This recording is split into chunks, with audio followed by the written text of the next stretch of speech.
গড়কাপ্তানি পথ নিৰ্মাণৰ নামত ব্যাপক ধনৰ লুণ্ঠন 2015-16 বৰ্ষত কোটিৰ ঊৰ্ধ ব্যয়ৰ পথটিৰ এছোৱা সমাপ্ত কৰি বাকী চোৱা পেলাই থৈছে অৰ্ধ সমাপ্তি অৱস্থাত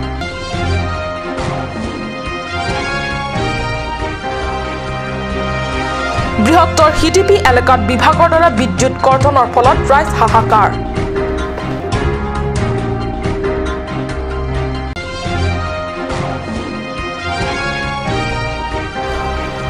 অসম জনসেৱা অধিকাৰ আইন 2012 শীৰ্ষক সজাগতা সভাত ডিপু এগ্ৰিকালচাৰ গ্ৰোথ চেণ্টাৰত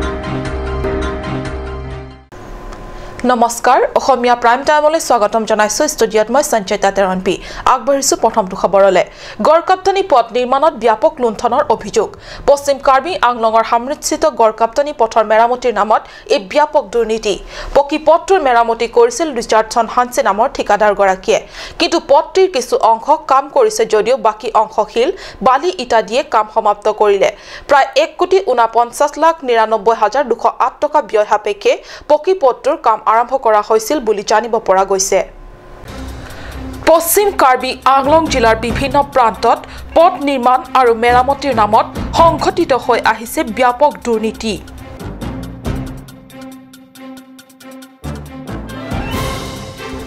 20 নং বৈঠালাংছ বিধানসভা সমষ্টিৰ অন্তৰ্গত হামৰেট পথ মেৰামতিৰ নামত ব্যাপক অনিয়ম সংঘটিত হোৱাৰ অভিযোগ উঠিছে ফকৰুদ্দিন আলী আহমেদ পকিপথ নিৰ্মাণ আঁচনিৰ নামত এই পকিপথ মেৰামতিৰ কাম আৰম্ভ কৰা হৈছিল কিন্তু এই কামটো ঠিকাদাৰে কামটো কৰোতে অতি নিম্ন মানদণ্ডৰ লগতে ব্যাপক দুৰ্নীতিৰ আশ্ৰয় লৈছে বুলি অভিযোগ উত্থাপন কৰাৰ লগতে স্থানীয় ৰাইজে তীব্ৰ গৰিহণা দিছে এখন ৰাস্তা হামৰেট চৰাইলিৰ পৰা নতুন বজাৰলৈকে যায় আৰু মাজতে চিভিল হস্পিটেল আছে কিন্তু এই ৰাস্তাখন পুৰণি যিখিনি বনোৱা হৈছিল এই ৰাস্তাটোই ভাল আছিল কিন্তু আজি নতুনকৈ ভালকৈ বনাম বুলি ৰাস্তাখন ভাঙি পেলাই আজিলৈকে আৰম্ভণি কৰিছিল 2 বছৰ আগত কিন্তু আজিলৈকে এই ৰাস্তাখন সম্পূৰ্ণ কৰি দিয়া নাই গতিকে আমি আমাৰ হামৰেন যিখিনি মানুহবিলাক আৰু যিখিনি মানুহ মানে হস্পিটেললৈ আহিবলৈ মানে অটো আৰু গাড়ী যিকোনো খোজকাঢ়ি পৰ্যন্ত আমি আহিবলৈ অসুবিধা হৈ আছে পাথৰ চাথৰ পৰি পেলাই ৰাস্তাখন খালবাম হৈ আছে গতিকে আমাৰ চৰকাৰে কি অনুভৱ কৰিছে বনাবৰ কাৰণে কি বিবেচনা কৰিছিল নে নাই আমিতো নাজানো চৰকাৰে যাতে এই ৰাস্তাখন আমি সকলো মানুহ যাতে সুবিধাৰ বাবে চৰকাৰক আমি অতি শীঘ্ৰে এই ৰাস্তাটো আমাক ভাল কৰাবৰ কাৰণে আমি অনুৰোধ কৰিছোঁ এইটো স্কিমটো ফকৰুদ্দিন আলী আহমেদ নিৰ্মাণ আঁচনি পাত 2015-16 পৰা এইটো চেংচন হৈছে 2015 পৰা হৈ গ'ল আৰু এতিয়াতো 2018 হৈছে কমপ্লিট হোৱা নাই চাবি এতিয়া 100 মিটাৰ ইমানে হৈছে ব্ৰেন ৱেষ্ট কাৰ্বি আংলং হেডকোৱাৰ্টাৰ হৈছে আৰু ৰাস্তাটো এনেকুৱা হৈছে বহুত দুখ পাইছে আমি লোকেল মানুহ আমাৰ অসুবিধাটো এইফালে কি আমাৰ বেংক আহিব লাগিব আৰু SP অফিচ আহিব লাগিব তাৰপিছত আমি লাইব্ৰেৰী কিতাপ তাত যাব লাগিব আৰু আমি কোৰ্ট এইটো ৰাস্তাই গৈ আছে প্ৰব্লেম হৈছে আমাৰ হস্পিটেল ৰোড এমাউণ্ট এইটো 1 crore মান বলে মই শুনিছিলোঁ এইটো আণ্ডাৰ বৈঠালাংছ LAC এইটো পশ্চিম কাৰ্বি আংলং পৰা এইটোৱে মাত্ৰ বোলে শুনিছোঁ প্ৰায় 2.10 কিলোমিটাৰ দৈৰ্ঘ্যৰ এই পথটোৰ বাবে 2015-16 চনতে আঁচনি গ্ৰহণ কৰা হৈছিল সেই সময়ত কংগ্ৰেছ শাসিত চৰকাৰখনে এই পথছোৱাৰ কাম আৰম্ভ কৰিছিল যদিও অৱশিষ্ট কামখিনি এই পৰ্যন্ত হৈ নুঠাত বৰ্তমান বিজেপি শাসিত চৰকাৰখনক এই বিষয়ত বিশেষ পদক্ষেপ গ্ৰহণৰ বাবে স্থানীয় ৰাইজে অনুৰোধ কৰিছে বৈঠালাংছৰ পৰা জেছন ইংঘে ৰিপৰ্ট কাৰ্ড নিউজ বৃহত্তৰ হিডিপি এলেকাত সম্প্ৰতি চলিছে আন্ধাৰৰ ৰজা কিলভিছৰ ৰাজত্ব দূৰদৰ্শনৰ বিখ্যাত আৰু জনপ্ৰিয় চিৰিয়েল শক্তিমানত আন্ধাৰৰ ৰজা কিলভিছৰ ৰাজত্ব দেখুৱাইছিল কল্প কাহিনীৰ আধাৰত কিন্তু আমাৰ কাৰ্বি আংলঙত সঁচাকৈ আজি 11 দিনে চলিছে আন্ধাৰৰ ৰজা কিলভিছৰ ৰাজত্ব ৰজা কিলভিছৰ আন্ধাৰৰ প্ৰকোপত ইফালে ৰাইজৰ হাহাকাৰ আনফালে হিডিপি বজাৰ স্থিত লাংপি দেহাংগী গাঁৱলীয়া বেংকত বিদ্যুৎ অবিহনে বেংকৰ কাম-কাজ চলাব পৰা নাই বেংক কৰ্মচাৰীৰ লগতে গ্ৰাহক ৰাইজে টকা উলিয়াব নোৱাৰি হৈছে হাহাকাৰ আন্ধাৰ আৰু মহাপ্ৰতাপী ৰজা কিলভিছৰ ৰাজত্ব ক'ত চলিছে জানিবলৈ চাহ আহক এই প্ৰতিবেদন দিনটো আছিল হিদিনা 27 মাৰ্চ আগতীয়া কোনো জাননী প্ৰেৰণ নকৰাকৈ Bokajan Assam power distribution consumer limited বিভাগৰ কৰ্মচাৰীসকলে আহি হিডিপি এলেকাৰ ট্ৰেন্সফৰ্মাৰতে বিদ্যুৎ কৰ্তন কৰি থৈ গ'ল স্থানীয় সচেতন ৰাইজৰ অভিযোগ যে স্বাভাৱিকতে বিদ্যুৎ বিলৰ ধন সময়মতে পৰিশোধ নকৰা গৃহসমূহক চিনাক্ত কৰিহে বিদ্যুৎ কানেকশ্যন কাটিব লাগিছিল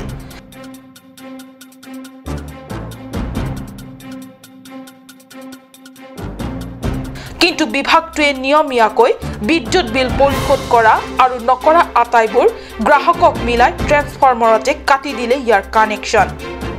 বিভাগটোৰ এই ধৰণৰ অবিবেচকি কাণ্ডত হিডিপি বজাৰ স্থিত লাংপি দেহাংগী গাঁৱলীয়া বেংকৰ কাম-কাজ চলাব পৰা নাই আৰু গ্ৰাহক ৰাইজে উলিয়াব বা জমা থব পৰা নাই টকা কারেন্ট কি ভাবে পিনি পেন নিক্রে সিবাক্তার দলো নন পুটা কারেন্ট আংবেলা রাসি নিতুম কাস্টমার হান্টা সার্ভিস পিছেদল আমার এই লাংপি দেহাংগী মই স্টাফে কই আছো হিডিপি ব্ৰাঞ্চৰ কেচিয়াৰ হয় মই আমাৰ হিডিপি ব্ৰাঞ্চ কাৰেন্ট থকাৰ কাৰণে আমি কাস্টমাৰৰ সাৰ্ভিস দিব পৰা নাই উমুক যোৱা মঙ্গলবাৰৰ পৰা আজি মঙ্গলবাৰ বুধবাৰ হল আজি 11 দিন ধৰি 10 দিন ধৰি আমি কাস্টমাৰক সাৰ্ভিস দিব পৰা নাই কোনোবা উইথড্ৰ আহিব উইথড্ৰ দিব পৰা নাই ডিপোজিট দিব পৰা নাই এনেকুৱা অৱস্থা হৈছে আমাৰ এসিবি প্ৰবলেমৰ কাৰণে এটা আমাৰ নিজস্ব জেনেৰেটৰো নাই গতিকে আমাৰ এসিবি ডিপাৰ্টমেন্টৰ পৰা অতি সোনকালে আমাৰ কাৰেণ্টৰ ব্যৱস্থা অন্য নহলেও আমাৰ লাংপি দেহাংগী বেংকত যেনে উপায় হলো আমাক দিয়াৰ ব্যৱস্থাটো কৰি দিবৰ কাৰণে মই অনুৰোধ জনাইছো কাৰেন্টৰ বহুত অসুবিধা পাই আছো আমাৰ ইয়াত বজাৰত লাইন নাই কাৰেন্ট নাই মানে ইলেক্ট্ৰিচিটি বোৰ্ডৰ পৰা কোনো ব্যৱস্থা লোৱা নাই বহুত দিনৰ পৰা কৈছে ইহঁতে ট্ৰান্সফৰ্মাৰ বেয়া হৈছে বুলি কিন্তু এইবিলাক ঠিক ঠাক কৰা একো ইহঁতে ব্যৱস্থা লোৱা নাই এইটো কাৰণে আমাৰ বেংকৰো বহুত প্ৰবলেম হৈ আছে এলডিআৰবি আৰু এনে পাব্লিকৰো বহুত প্ৰবলেম হৈ আছে তো যিমান সোনকালে পাৰে আমাৰ এসিবিৰ পৰা যেনেকৈ কিবা একটা ব্যৱস্থা লয় হিডিপি লাংপি ৰুৰেল বেংক হিডিপি branch aso garen gawe joine pini ni kresilo aso yene ni tum area pencenglok don ha pencenglok kilomai do pilang same cilong meter joine ni tum penangsu ni kresibak dolo lasila adat arara tum penang nagi sung dolo lasila bil ki pigar to amage plugin pen line up liye fan mogi son te me par busi la pini media pen la line of the to fan chinu আজি 10 দিন হাহাকাৰ অৱস্থাত দিন অতিবাহিত কৰিছে বৃহত্তৰ হিডিপি অঞ্চলৰ ৰাইজে পৰিৱৰ্তনকামী বিজেপি চৰকাৰৰ দিনত পৰিৱৰ্তন এয়া চূড়ান্ত বিপৰীত কাণ্ড ৰাইজে আৰু কিমান দিন আন্ধাৰৰ ৰজা কিলভিছৰ বাসিন্দা হৈ থাকিবলগীয়া হ'ব সেয়া অনাগত সময়তহে ক'ব পৰা যাব যদিও এই মুহূৰ্তলৈকে কোনো সাহসীয় নেতাই এই কাণ্ডত মতা বা কোনো বিহিত পদক্ষেপ লোৱা পৰিলক্ষিত হোৱা নাই আনন্দ তেৰাঙৰ ৰিপৰ্ট কাট নিউজ ডিফুস্থিত এগ্ৰিকালচাৰ গ্ৰোথ চেণ্টাৰত অনুষ্ঠিত হয় অসম জনসেৱা অধিকাৰ আইন 2012 শীৰ্ষক এখনি গুৰুত্বপূৰ্ণ সজাগতা সভা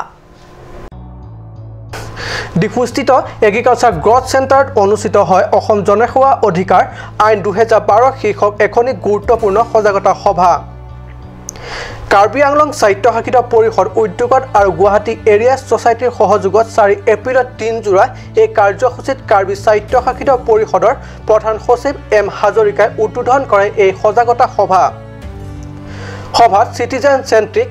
সাৰ্ভিস ডেলিভাৰী প্ৰজেক্টৰ উপদেষ্টা ফখৰুদ্দিন আহমেদ আৰু সমাজখণ্ডৰ পৰিচালনা বিশেষজ্ঞ বৰ্মনে সমল ব্যক্তি হিচাপে উপস্থিত থাকি ভাষণত প্ৰসংগত আইনখন ৰূপায়ণত কাৰ্বি সাহিত্য শাখিত পৰিষদৰ সহযোগত কামনা কৰে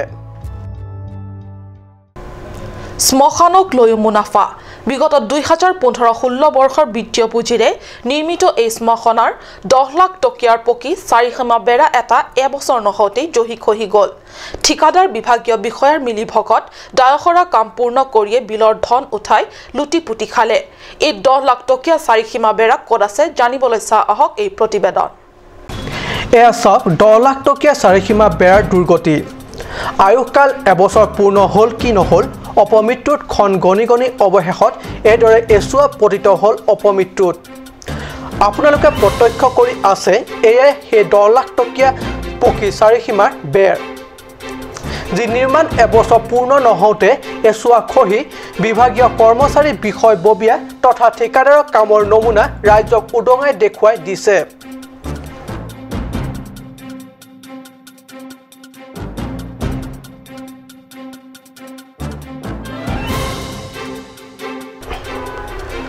আপোনালোকক জনা এই স্বৰ্ণা মাধ্যন্য কামৰ নমুনা প্ৰদৰ্শন কৰা চাৰিসীমা বেৰা নিৰ্মাণ কৰা হৈছে বোকাজান ব্লক উন্নয়ন এলেকাত তথা 21 নং বৰজান পৰিষদীয় সমষ্টি এলেকাৰ ৰংকাংঠি গাঁৱত।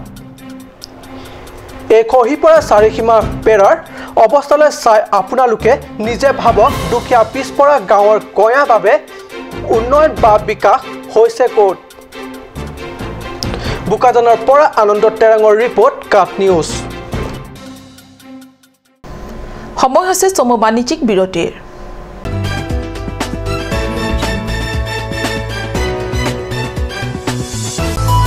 Please make your visit in AL Exotic showroom.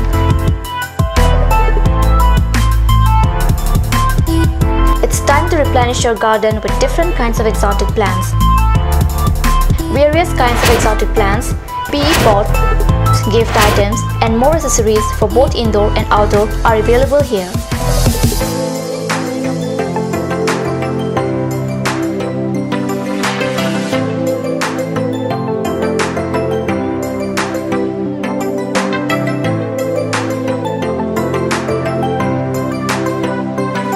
AL Exotic showroom near SR Petrol Pump, Difu, Karbi Anglong.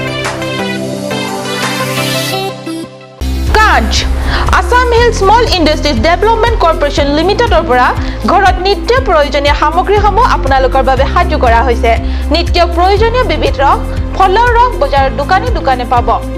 বিশুদ্ধ খোৱা পানী, আমৰ ৰস, কমলাৰ ৰস, সৰিয়হৰ তেল, হালধিৰ গুড়ি, আমলখিৰ আচাৰ, চিত্ৰনলা, গাজ টেঙা ইত্যাদি অধিক মাত্ৰাত দোকানত পাব।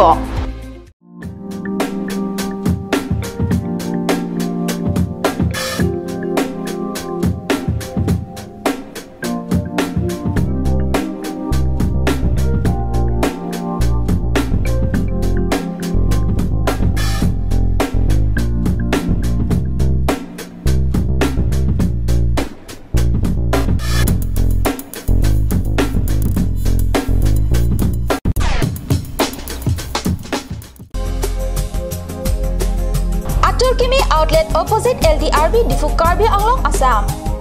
10% off in every kitchen and dining items like Hawkins, Flax, Milton, Treo, Shreya Iron, etc. 10% off in makeup and cosmetic products.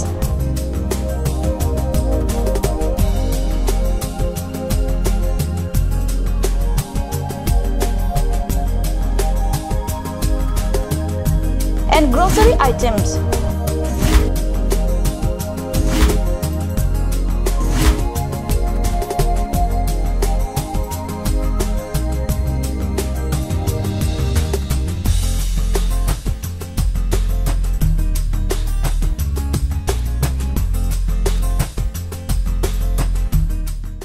আপুনি বাৰু বিশুদ্ধ খোৱা পানীৰ অভাৱ অনুভৱ কৰিছে নেকি? এতিয়া আৰু চিন্তা নাই, কাৰণ বজাৰলৈ আহিল কাঞ্চ ৱাটাৰ। বিজ্ঞানসন্মত উন্নত মানৰ প্ৰক্ৰিয়াৰে প্ৰস্তুত কৰা কাঞ্চ ৱাটাৰে আপোনাক দূষিত পানীৰ ভয়াৱহতাৰ পৰা আঁতৰত ৰাখিব। কাঞ্চ ৱাটাৰ।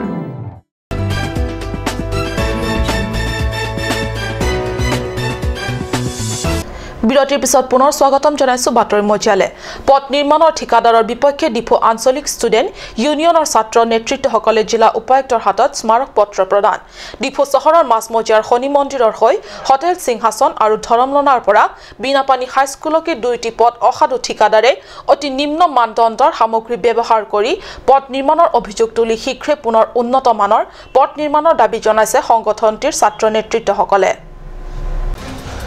পথ নিৰ্মাণৰ ঠিকাদাৰ বিপক্ষে ডিফু আঞ্চলিক ষ্টুডেণ্ট ইউনিয়ন ছাত্ৰ নেতৃত্বসকল জিলা উপায়ুক্তৰ হাতত স্মাৰক পত্ৰ প্ৰদান কৰে ডিফু চহৰৰ মাছমজিয়া শনি মন্দিৰ হৈ হোটেল সিংহাসন আৰু ধৰমনলাৰ পৰা বিনাপানী হাইস্কুললৈ দুয়োটি পথ অসাধু ঠিকাদাৰ অতি নিম্ন মানদণ্ডৰ সামগ্ৰী ব্যৱহাৰ কৰি পথ নিৰ্মাণৰ অভিযোগ তুলি শীঘ্ৰে পুনৰ উন্নত মানৰ পথ নিৰ্মাণৰ দাবী জনাই সংগঠনটিৰ ছাত্ৰ নেতৃত্বসকলে স্মাৰক পত্ৰত উক্ত পথ দুটি জিলা উপায়ুক্ত পৰিদৰ্শন কৰি বুজ ল'বলৈ দাবী জনাই লিখা স্মাৰক পত্ৰখনি ছাত্ৰ নেতৃত্বসকলে জিলা উপায়ুক্ত মৃদুল কুমাৰ মহন্তৰ হাতত প্ৰদান কৰে মংগল ইংহিৰ ৰিপৰ্ট কাট নিউজ বহাগলৈ আৰু বেছি দিন নাই অসমৰ ঠায়ে ঠায়ে আগন্তুক বহাগ বিহু উপলক্ষে বিহু কৰ্মশালা বিহু নৃত্যৰ প্ৰশিক্ষণ ঢোল বাদনৰ প্ৰশিক্ষণ আদি চলি আছে এনে সময়তে কাৰ্বি আংলং জিলা সদৰ ডিফু চহৰ বেছিক কলনী বহাগ বিহু উৎসৱ উদযাপন সমিতিৰ উদ্যোগত বিহু উৎসৱ উদযাপনৰ বাবে এতিয়াৰে পৰা চলিছে বিহু উদযাপন প্ৰস্তুতি বহাগলৈ আৰু বেছি দিন নাই অসমৰ ঠায়ে ঠায়ে আগন্তুক বহাগ বিহু উপলক্ষে বিহু কৰ্মশালা বিহু নৃত্যৰ প্ৰশিক্ষণ ঢোল বাদনৰ প্ৰশিক্ষণ আদি চলি আছে এনে সময়তে কাৰ্বি আংলং জিলা সদৰ চহৰ ডিফু বেছিক কলনী বহাগ বিহু উৎসৱ উদযাপন সমিতিৰ উদ্যোগত বিহু উৎসৱ উদযাপনৰ বাবে এতিয়াৰে পৰা চলিছে বিহু উদযাপন প্ৰস্তুতি ইতিমধ্যে 25 বছৰ পূৰ্ণ কৰা বেছিক কলনীৰ বিহু উৎসৱ সমিতিয়ে অহা 14 আৰু 15 এপ্ৰিলত দুদিনীয়া বিভিন্ন কাৰ্যসূচীৰে ডিফু উচ্চতৰ মাধ্যমিক বিদ্যালয় খেলপথাৰত সামৰণি উৎসৱৰ আয়োজন কৰিছে তদুপলক্ষে 14 এপ্ৰিল পুৱা পতাকা উত্তোলন স্মৃতি তৰ্পণ সমূহীয়া গৰু গা ধোৱা পৰম্পৰাগত খেল ধেমালি আৰু সন্ধিয়ালৈ বন্তি প্ৰজ্বলন অনুষ্ঠান হ'ব 15 এপ্ৰিল অৰ্থাৎ শেষৰ কাৰ্যসূচী দিনা পুৱা পৰ্যায়ক্ৰমে মইনাৰ বিহু নাচ প্ৰতিযোগিতা চেমনীয়া বিহু নাচ প্ৰতিযোগিতা মুকলি সভা আৰু সন্ধিয়াত হ'ব আকৰ্ষণীয় সাংস্কৃতিক অনুষ্ঠান সদৌ অসম কবি সন্মিলনৰ অন্তৰ্গত হুজাই জিলাৰ আঞ্চলিক শাখা কবি সন্মিলন গঠনৰ উদ্দেশ্য মোৰাছাৰস্থিত জাতীয় একাডেমীত সোমবাৰে বিয়লি 3 বজাত কবিতাৰ এবেলা শীৰ্ষক এখন কাব্যসভা অনুষ্ঠিত হয় সভাখনত সভাপতিত্ব কৰে হুজাই জিলা কবি সন্মিলনৰ সভাপতি ডক্টৰ হাছিনুছ সুলতানে হুজাই জিলা কবি সন্মিলনৰ সম্পাদক তপন কুমাৰ নগয়াই আদ ধৰি শুভাৰম্ভ কৰাৰ লগতে সভাৰ উদ্দেশ্য ব্যাখ্যা কৰে সভাখনত বিশিষ্ট অতিথি হিচাপে উপস্থিত থাকে নীলবাগান শাখা কবি সন্মিলনৰ সভাপতি আলহাজ মুস্তাফা আহমেদ বিশিষ্ট সমাজকৰ্মী আলিউৰ ৰহমান শিক্ষাবিদ মাখন উদ্দিন আহমেদ জাতীয় একাডেমীৰ অধ্যক্ষ বিলাল উদ্দিনৰ লগতে কেন্দ্ৰীয় কাৰ্যনিৰ্বাহক জিলা কবি সন্মিলনৰ সহ সম্পাদক জমিৰ উদ্দিন তালুকদাৰ তপন কুমাৰ নগয়া জিলাখনৰ বিভিন্ন বিষয় ববিয়া কবিতা এবেলা অনুষ্ঠানত বিশিষ্ট কবি নুৰ উদ্দিন আহমেদ কবি মুজামিল আলী হাওৰাঘাটৰ বিশিষ্ট সাংবাদিক তথা কবি ৰূপক দাস বিষয় শিক্ষক তথা কবি সাদিকুছ জামান কালিৰ মাজত দেখিছিলোঁ আন এটা শাৰী তুমি মোৰ অতিকৈ আপোন আগপাছ নগলি দেখিলোঁ সপোন ৰচিছিলোঁ কবিতা দিনকালি পাৰ হ'লে সময় সঠিক হ'লে তোমাক আঁকোৱালি ল'ম মোৰ দুবাহুৰ মাজত কিন্তু আজিও সকলো মানুহেই একোজন কবি কাৰণ আমি ভাবিব পাৰোঁ এই ভাবিব পৰাৰ উদ্দেশ্যেৰেই হুজাই জিলাখন গঠন কৰা হৈছিলে হুজাই জিলা কবি সন্মিলন কবি মিছবা উদ্দিন কবি সাবিৰ আহমেদ ৰিয়া দাসকে ধৰি প্ৰায় 2 কোটিতকৈ অধিক কবিয়ে চৰ্চিত কবিতা পাঠ কৰি অনুষ্ঠানটি জীপাল কৰে সভাত অধিৱেশনৰ কেন্দ্ৰস্থল নীলবাগানলৈ সদৌ জনলৈ আমন্ত্ৰণ জনায় উল্লেখ্য কবিতা এবেলাত পাঠ কৰা আটাইবোৰ কবিতাৰ পৰ্যালোচনা আগবঢ়ায় সভাৰ সভাপতি হাছিনুছ সুলতান আৰু কেন্দ্ৰীয় কাৰ্যনিৰ্বাহক সদস্য ৰাজীৱ হুছেইনে। জিলা সহ সম্পাদক জমিৰ উদ্দিন তালুকদাৰে হোজাই জিলা কবি সন্মিলনৰ অনাগত কাৰ্যপন্থাৰ বিষয়ে সকলোকে অৱগত কৰে। সমাজকৰ্মী আলিউৰ ৰহমানে হোজাই জিলা কবি সন্মিলনৰ অনন্য পদক্ষেপৰ শলাগ লয়। ব্ৰাইট ফিউচাৰ কনিষ্ঠ মহাবিদ্যালয়ৰ অধ্যক্ষ ৰাজীৱ দে কবিতা যে সমাজ পৰিৱৰ্তনৰ মাধ্যম হ'ব পাৰে সেই কথা উত্থাপন কৰি বংগ বিভাজনৰ সময়ত কবিতাই কৰা জনজাগৰণৰ ঐতিহাসিক পটভূমি টানি আনি কবিতাৰ জয়যাত্ৰা কামনা কৰে। সভাত কবি মুজাফিল আলীক সভাপতি আৰু কবি ছাদিকুজ্জামানক সম্পাদক হিচাপে লৈ 21জনীয়া মোৰাচাৰ কবি সন্মিলনৰ সমিতিখন গঠন কৰা হয়। জিলা সন্মিলনৰ সভাপতি তথা সভাখনৰ সভাপতি ডক্টৰ হাছিনুছ সুলতানে ৰূপকোঁৱৰ জ্যোতিপ্ৰসাদ আগৰৱালাৰ তোৰে মোৰে আলোকৰে যাত্ৰা শীৰ্ষক গীতটোৰে নৱগঠিত সমিতিখনক সদ্য অসম কবি সন্মিলনৰ মজিয়ালৈ স্বাগতম জনায়। হাওৰাঘাটৰ পৰা গৌতম চন্দা ৰিপৰ্ট কাৰ্ট নিউজ। আজিৰ অসমীয়া প্ৰাইম টাইম ইমানতে সামৰিছোঁ। ধন্যবাদ।